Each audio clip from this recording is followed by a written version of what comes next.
বিশ্ব মুসলিম যখন ঈদের নামাজ শেষ করে কোলাকুলিতে ব্যস্ত, তখন ভিন্ন চিত্র গাজায়। জানাজার নামাজ শেষে চলছে স্বজনহারাদের আর্তনাদ। যে মা তার সন্তানকে হারিয়েছেন, যে সন্তান তার বাবাকে হারিয়েছে, তাদের কাছে এই দিনটি ছিল শুধুই শোকের। ঈদের দিনও গাজার বিভিন্ন স্থানে হামলা চালিয়েছে ইসরায়েলি বাহিনী। এর মধ্যে খান ইউনিসের একটি শরণার্থী শিবিরেই হামলায় প্রাণ যায় ১৯ জনের।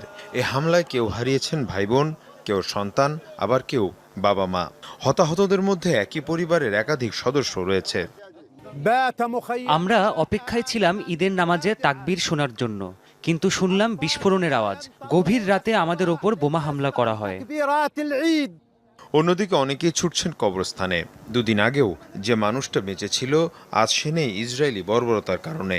তাই শোক আর শ্রদ্ধা জানানো চলছে নিহতদের সমাধিতে।